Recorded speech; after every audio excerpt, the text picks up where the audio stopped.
Hi guys, I hope you're all doing really well. My name is Sarah and welcome to What the Horror, the channel where we talk about horror movies old and new. Happy New Year, everyone. I hope your 2022 was a good one and I hope you had a fun and safe new year.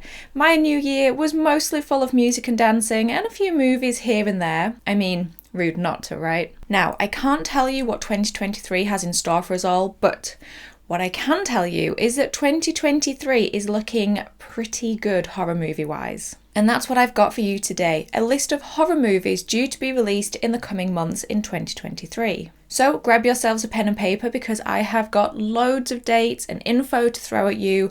Or I mean, just refer back to this episode. It is the digital age after all. I have got 27 movies for you on this list, so let's get into them. First up, we have Megan, a science fiction horror which was directed by Gerard Johnstone and due for a theatrical release on the 13th of January. Megan is about a brilliant roboticist.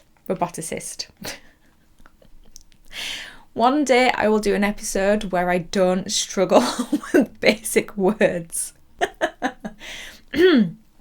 Oh my god. Megan is about a brilliant roboticist named Gemma who uses artificial intelligence to create Megan, a doll programmed to be a child's greatest companion and a parent's greatest ally. When she suddenly becomes the guardian of her orphaned niece Katie, she enlists the help of the Megan prototype, but when the doll becomes self-aware and overprotective of Katie, things turn deadly. Now, listening to this synopsis, you could be forgiven for thinking I mistakenly read the synopsis for the 2019 reboot of Child's Play. But oh no.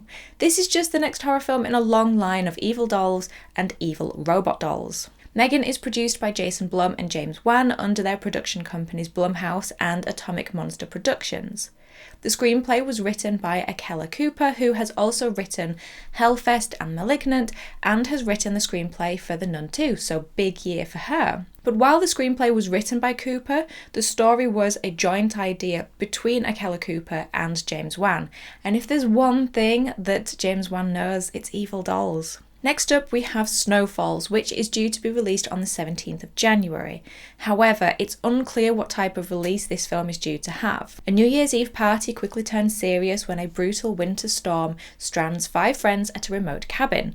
Convinced that the snowflakes have infected them with a deadly virus, they struggle to stay awake to avoid freezing to death. Honestly, there isn't a whole lot of information about Snowfalls online, and when you add that to the fact that it's a January release, I'm slightly worried it's going to be one of those, January horrors. I mean, it doesn't even have a Wikipedia page, but what we do know is that it was directed by Colton Tran, who has only pre- and post-production projects to his name at the moment, no previous releases.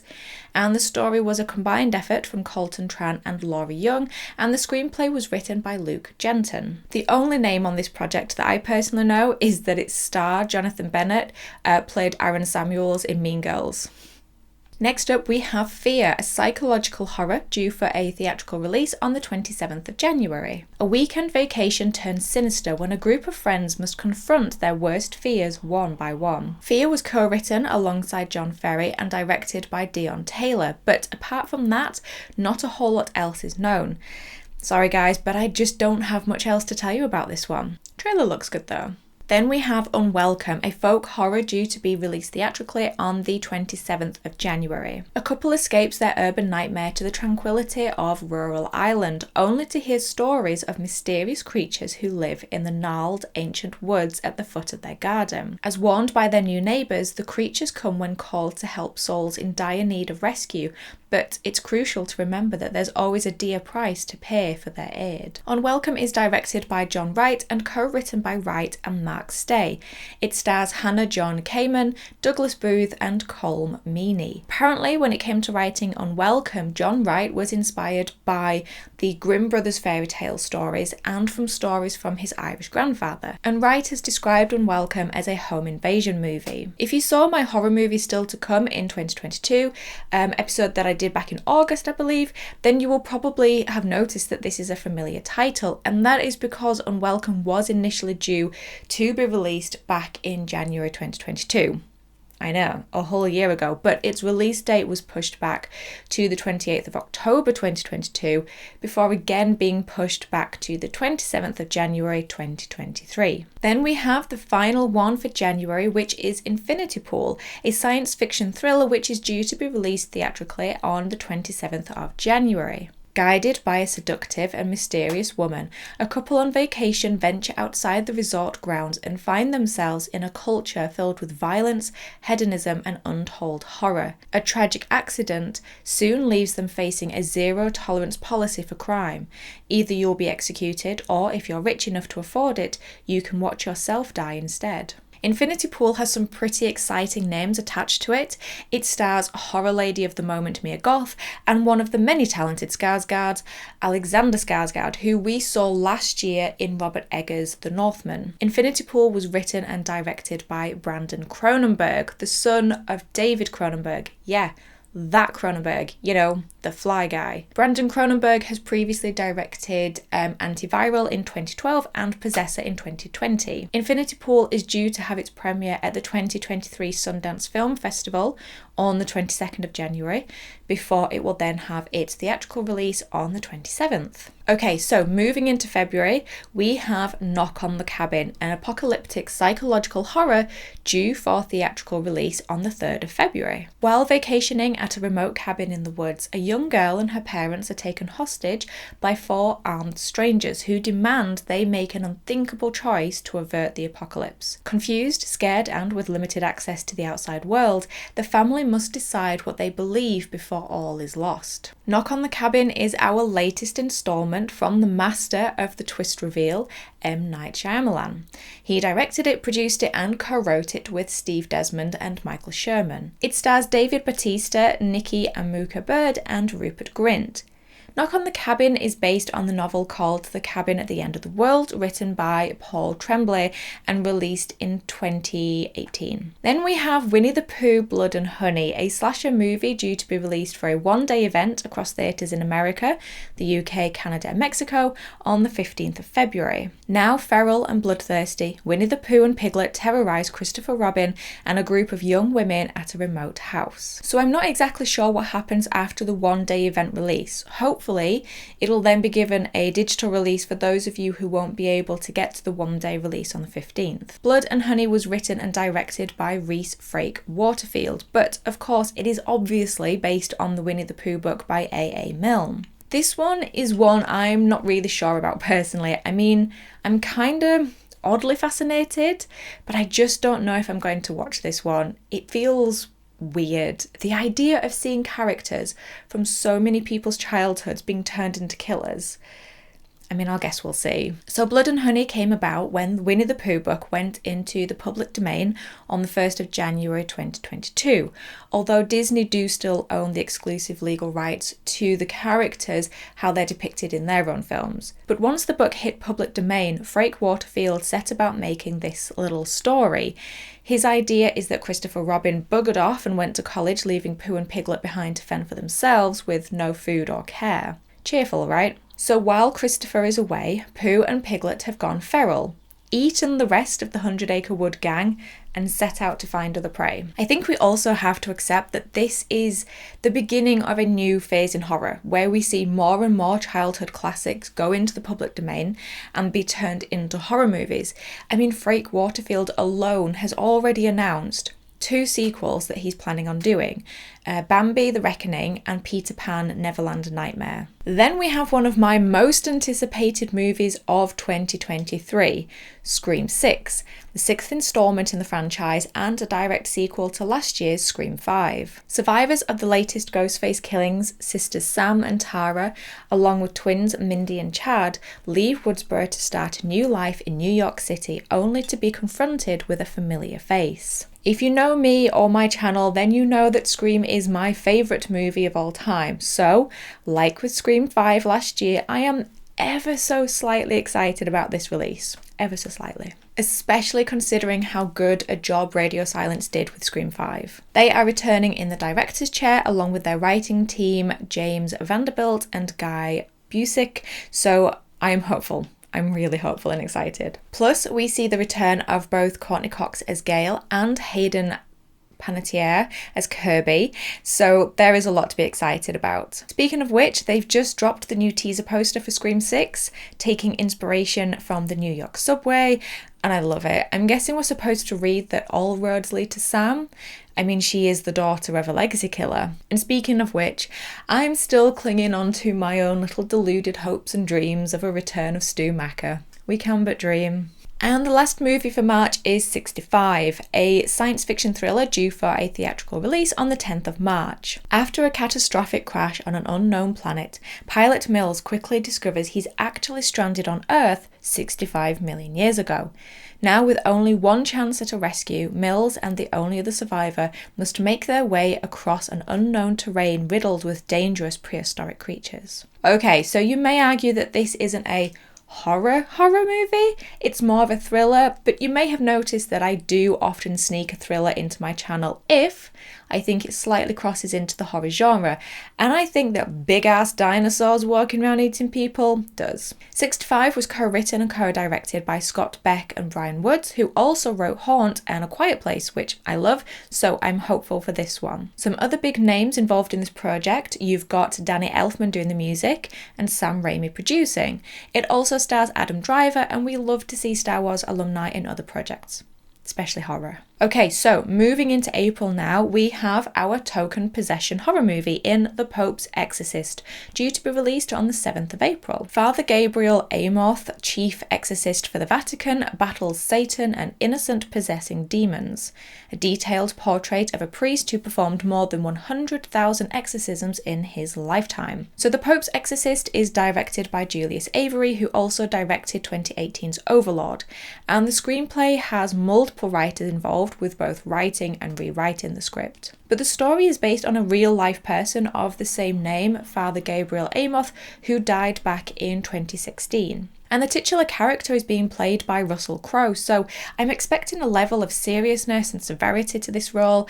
I think it may be of a darker and more serious tone than last year's Pray for the Devil, which is exciting because I don't mind possession movies when they're done well. Next in April, we have Renfield, a horror comedy due to be released theatrically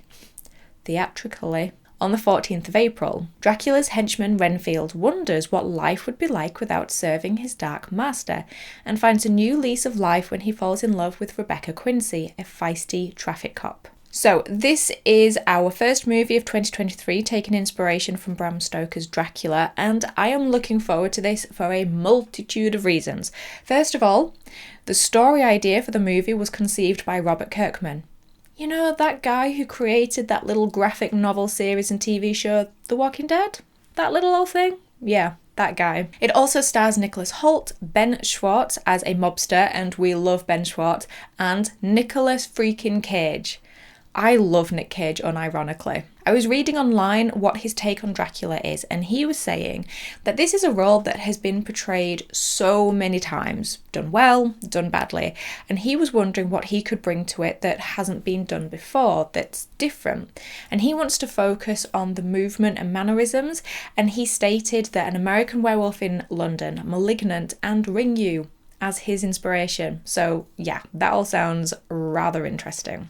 Next, we have Evil Dead Rise, a supernatural horror that is the 5th installment in the Evil Dead franchise. Two sisters find themselves in a fight for their lives when an ancient book gives birth to bloodthirsty demons that run amok in a Los Angeles apartment building. This is another one that was previously on one of my 2022 lists, as it was initially planned as a 2022 release, but now we're getting it in April. Evil Dead Rise was also initially planned to be released digitally on HBO Max, but it will now get a theatrical release. It was written and directed by Lee Cronin, who has a handful of short films to his name, and one other feature-length film called The Hole in the Ground. Then we have Salem's Lot, a remake of Stephen King's novel of the same name, due for release on the 21st of April. A writer returns to his hometown and discovers that the residents are being turned into vampires. I mean, I say it's due for release on the 21st of April, but it was recently removed from Warner Brothers' release schedule, so that may not be set in stone.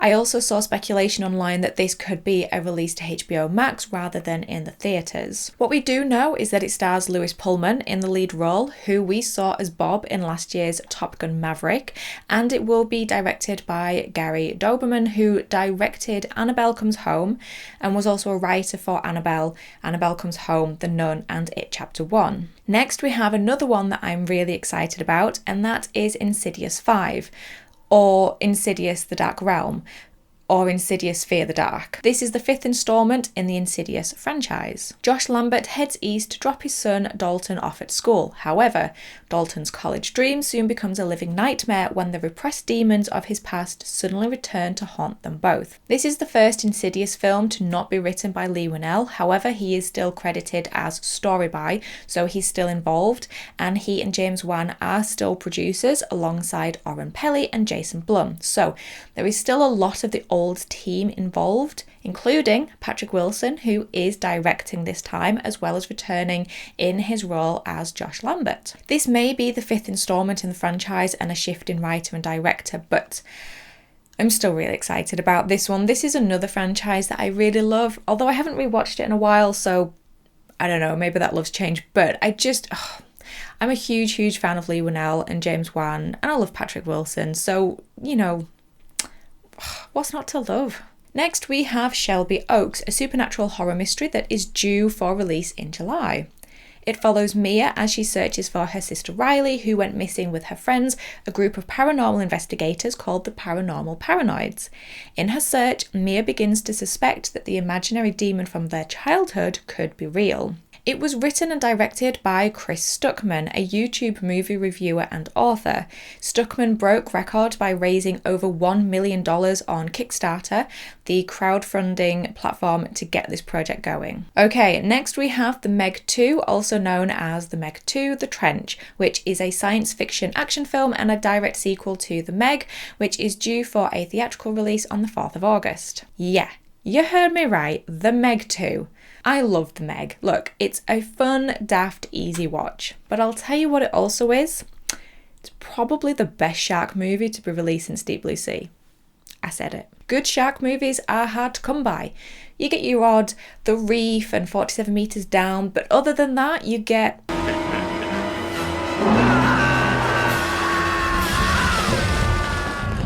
There is no synopsis as yet for The Meg 2, but like the original movie, The Meg 2 will be based off of the book series of the same names, and the second book in the series picks up a few years after the events of the first story, with Jonas, our lead character, studying a young megalodon, and the rest of the research team studying the Mariana Trench, where they discover another prehistoric creature called the Chronosaurus. So we could get something along those lines. A lot of the original cast are returning. You have Jason Statham, Cliff Curtis, and Paige Kennedy, and the same writing team, but then we don't have Ruby Rose or Lee Bingbing returning, and there is also a new director. Next, we have Haunted Mansion, a supernatural horror comedy film due to be released theatrically on the 11th of August. A priest, a professor, and a paranormal investigator try to help a woman and her family after they unwittingly move into a haunted mansion in New Orleans.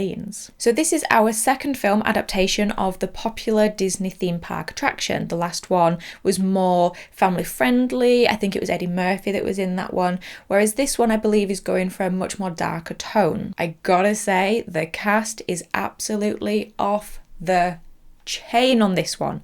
You've got Rosario Dawson, Owen Wilson, Danny DeVito, Jared Leto, Winona Ryder, and Jamie Lee Curtis. What more do you want? Then we have The Last Voyage of Demeter, a supernatural horror due to be released theatrically on the 11th of August. Based on a single chilling chapter from Bram Stoker's classic novel Dracula, The Last Voyage of the Demeter tells the terrifying story of the merchant ship Demeter, which was chartered to carry private cargo. I'll give you a clue. It's Dracula. 50 unmarked wooden crates from Carpathia to London. Strange events befall the doomed crew as they attempt to survive the ocean voyage, stalked each night by a merciless presence on board the ship. When the Demeter finally arrives off the shores of England, it is a charred, derelict wreck, and there is no trace of the crew. The Last Voyage of Demeter is one of 2 horror movies due for release this year that are taken from, or at least inspired by, Bram Stoker's Dracula. This one is based on a single single chapter in the book titled The Captain's Log, which follows the journey of the Demeter from Carpathia, Romania to Whitby, England. The film has been in development limbo for nearly 2 decades, with multiple directors attached and a couple of rewrites to the screenplay. It was also due to be released on the 27th of January, but its release date was pushed back to August.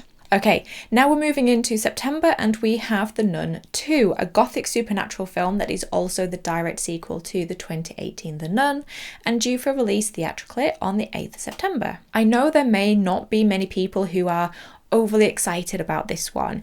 It's the sequel to some people's least favourite Conjuring movie and it will now be the 9th film within the Conjuring universe.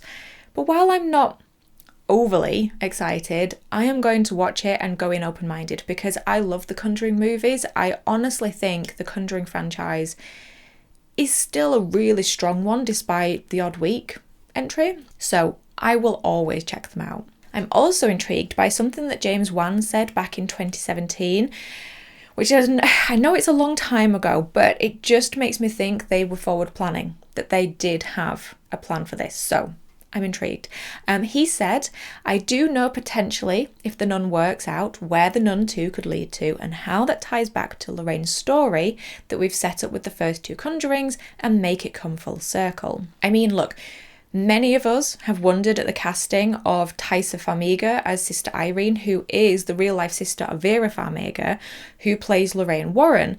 Perhaps there will be a reason for that, a link between the 2 characters. The Nun 2 is based on a story by Wan and directed by Michael Chaves, who also directed The Curse of La Llorona and The Devil Made Me Do It. Then we have The Exorcist, a supernatural horror due for a theatrical release on the 13th of October. The father of a possessed child, desperate for help, goes in search of someone who has had similar experiences, a Chris MacNeil. So, now that David Gordon Green is done with his Halloween trilogy, he's now turned his eye to the Exorcist franchise and is planning on making a trilogy that will act as a direct sequel to the original. Sounds familiar. This time though, the previous sequels will remain canon, if not slightly affected by the continuity of the new trilogy. As well as directing, David Gordon Green has also co-written the screenplay alongside Peter Sattler, and it will see Ellen Burstyn returning her role as Chris MacNeil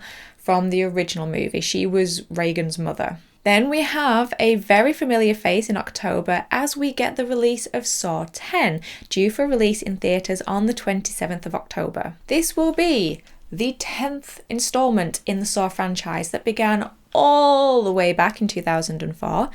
And while Saw's creators Lee Whannell and James Wan aren't returning, we all know that the Saw franchise is a bit of a family affair, and we do see the return of Kevin Agruta in the director's chair, having previously directed Saw 6 and Saw 3D, also known as Saw the Final Chapter, which it wasn't. And we also see the return, drumroll please, I mean we already know, Tobin Bell as Jigsaw.